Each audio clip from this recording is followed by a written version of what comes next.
Olá a todos. Bem-vindos a mais um episódio de Viagens na Bíblia. E hoje tenho aqui um amigo da casa, Pastor Nilton. Bem-vindo ao nosso programa. Pastor Nilton, como é que o pastor está? Muito bem, graças a Deus. Que bom estar aqui. É um privilégio tê-lo aqui conosco. Muito bom, muito bom. Então, posso falar quem eu sou, assim? Sim. Então, eu e minha esposa e nossos filhos já estamos há 10 anos já na Inglaterra, né? E estamos servindo a Deus. Temos um ministério de intercessão, de adoração e intercessão, né? E chama-se In The Gap. Quem sabe depois a gente possa mandar um linkzinho, né, no vídeo. E servimos a Deus na cidade de Gravesend, né? Profetizando ali a presença de Deus nas ruas. Às vezes fazemos evangelismo nas ruas, né?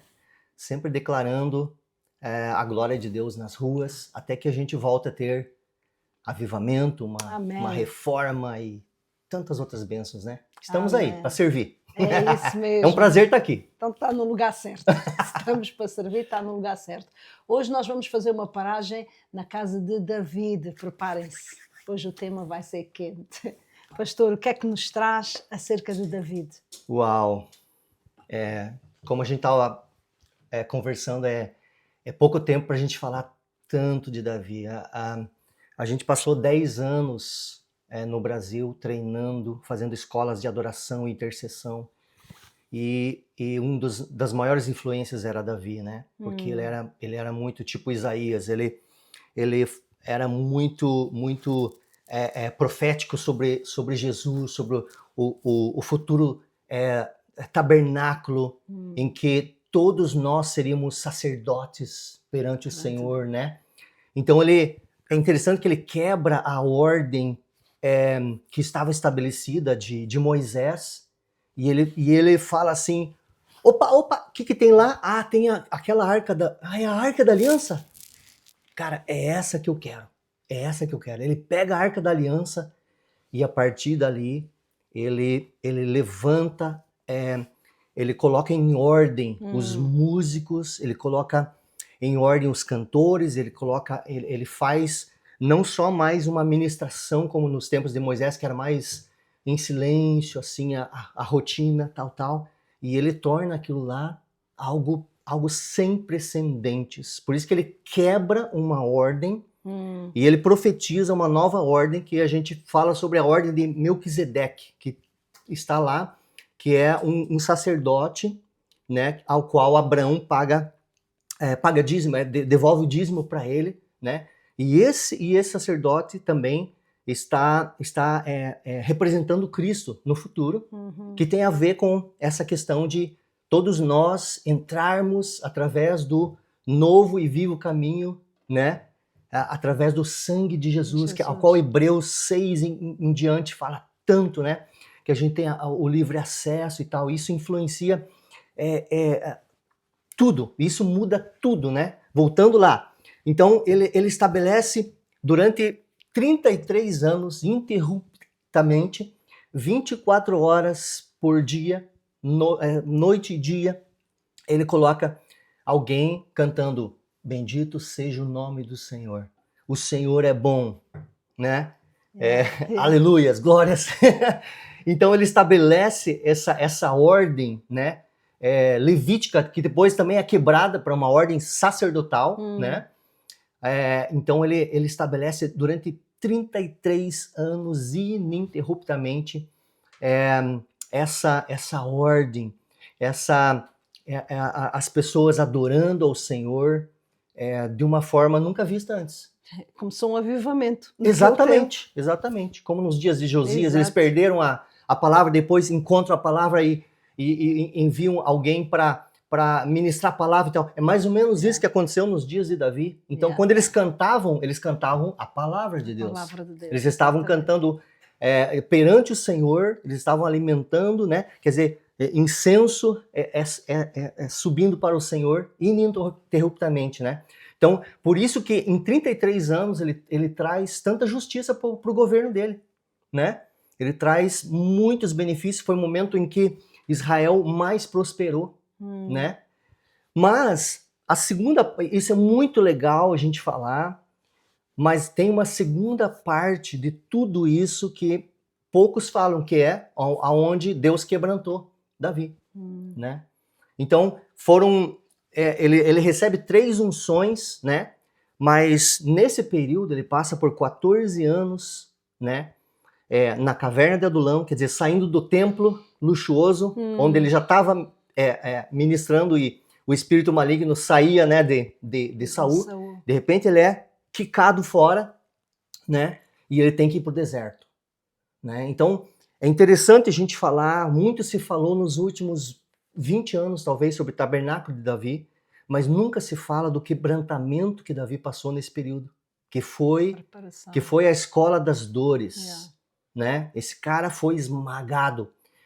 E é por isso que a gente entende que por esse motivo é que ele deu tanto fruto. Porque ele não tinha mais ambição pessoal. Para ter para o óleo da unção vir, realmente nós precisamos ser esmagados. Esmagados, e David foi. Né? Então é interessante que ele quebra todos os ciclos, mas ele permanece fiel àquilo que Deus tratou com ele, a ponto de, em Atos, falar que ele cumpriu todos os propósitos de Deus para a sua geração. Eu quero morrer, talvez na lápide da onde eu morri. Newton, ele cumpriu toda a vontade de Deus na sua pequena existência. Por acaso é interessante, quando eu me converti, quando eu aceitei Jesus, passando um tempo, quando comecei a conhecer melhor quem era Jesus, a palavra de Deus, foi uma das orações que eu lembro-me que eu fiz com muito temor, foi Deus, que eu nunca chegue à tua presença e tu digas, ok, estás aqui, está tudo bem, mas este era o propósito que eu tinha para ti, mas tu fizeste isto. Muito temor, hein? E é muito importante. John Wesley, aqui na Inglaterra, ele falava assim, Senhor, que a minha vida não seja em vão. Em vão. Por isso que ele era tão disciplinado, né? Ele não perdia tempo com nada, né? Então a gente está num gap de muitas gerações do avivamento que ocorreu aqui na Inglaterra, né? Através de John Wesley. E a gente não consegue mais estabelecer esse gap, esse vazio, né? Então, por quê? Porque nós ainda estamos, ou nós não fomos esmagados suficientes para quando Deus derramar um avivamento, a gente não se perder no meio do caminho, né? Ou nós não somos disciplinados, alguma coisa. E Deus, por que Deus fala assim, então eu encontrei, como é que ele fala? Um homem segundo o meu coração. Até quando ele pecou, ele falou assim, o profeta confrontou ele, ele em vez de ele falar, né? Não fui eu sou um rei. Quem é você? Você vai pro poço agora, você vai pro, né? Mandar o profeta Natan. Não, Natan, eu sou esse cara. Eu sou esse e eu me arrependo agora. Pode falar o que vai acontecer. Né? Ele escolhe ali. Então, era um homem segundo o coração de Deus, por causa da simplicidade. Porque ele foi esmagado, né? Já começa pelo pai dele, né? Você estuda sobre Saul. Saul significava já arrogância, desde que você pega os significados, força e o poder do homem, né? Então o povo rejeita Samuel, o profeta, e ele fala assim, nós precisamos de um rei físico aqui, de um rei que faça o governo certo. Então eles desprezam o governo espiritual de Samuel e eles pedem um rei carnal. A partir dali, como diz no Brasil, ladeira abaixo. Você entendeu? Então ali Deus estava falando assim, bom, o que eu faço agora? Eu vou já escolhi alguém no meio da malhada, no meio cheirando ovelhas, né? Um homem quebrantado, um homem que já ali no que ele fazia, ele já tinha uma expressão de quebrantamento diante de Deus. Então, enquanto Saul cuidava de jumentas, que significa rebeldia, teimosia, era algo profético sobre o povo de Israel naquela época, se são teimosos. Então eu vou trazer esse homem. Ao mesmo tempo, Deus estava já escolhendo alguém que pastoreava, que tinha o coração quebrantado, o coração que, quando você confronta, ele diz, sou eu essa pessoa, né? Que significa Davi pastoreava ovelhas, submissão, né?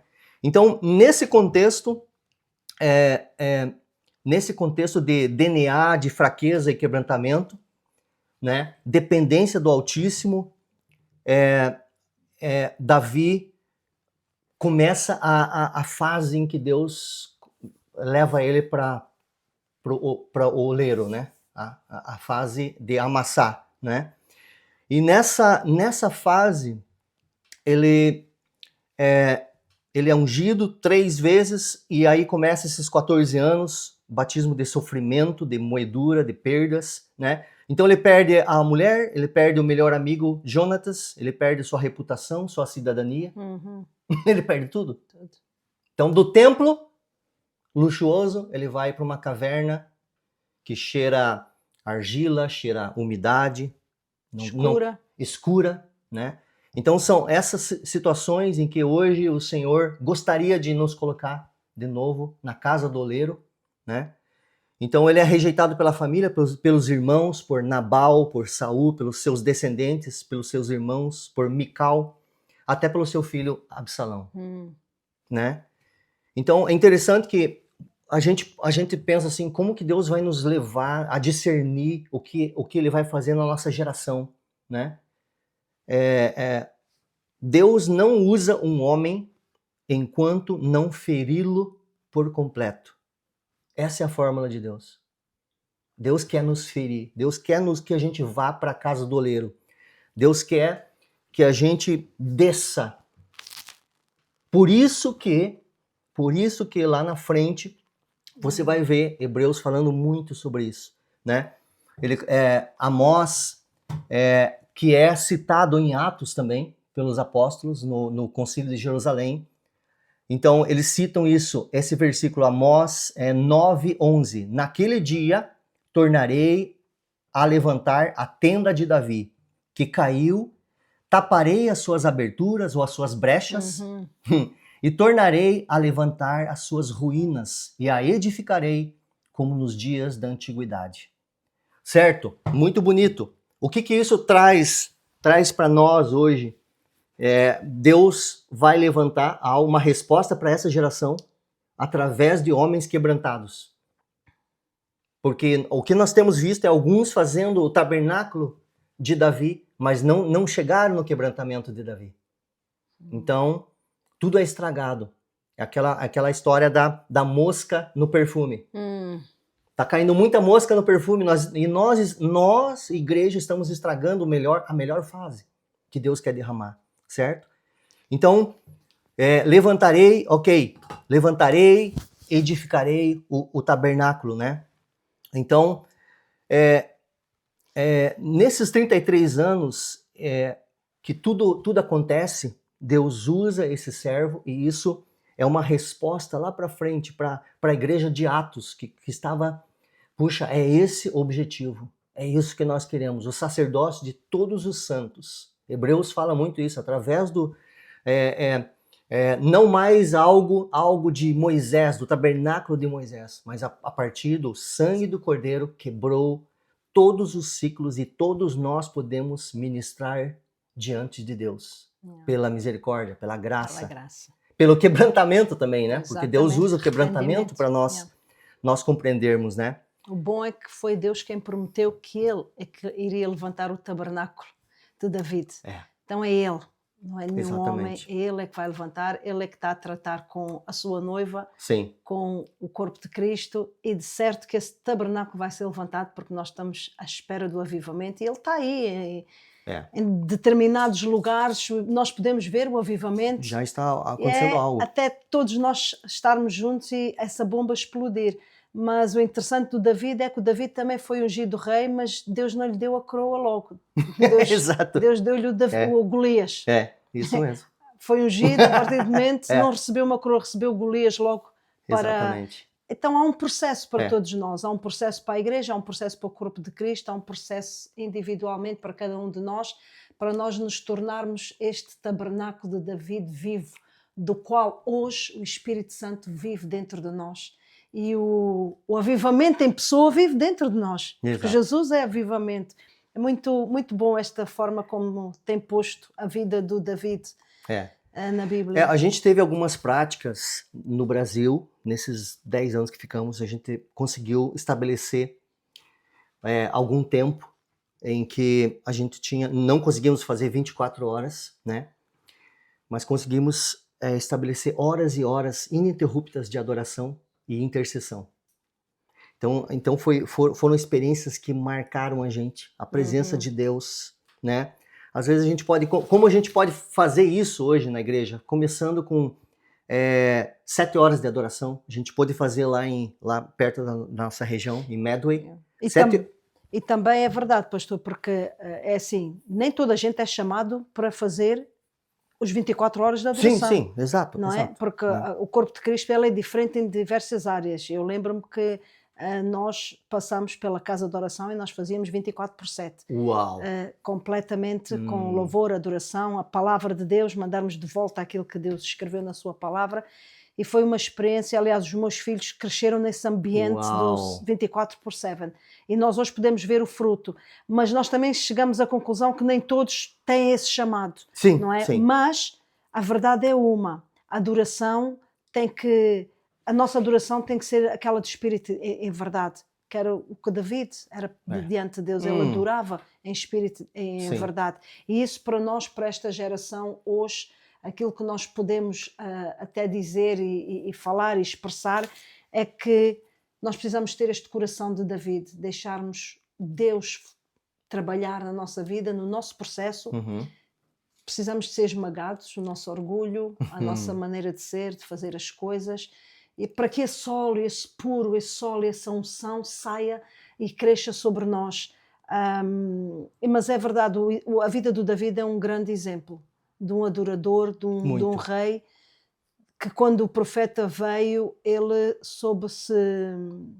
conseguiu manter a diferença. Eu sou rei, mas agora o profeta está a falar comigo, eu tenho que descer do meu trono e tenho que dizer... O que antes os reis não faziam. Exatamente. Resistiam ao profeta, mandavam pro poço. Mata aí mais um.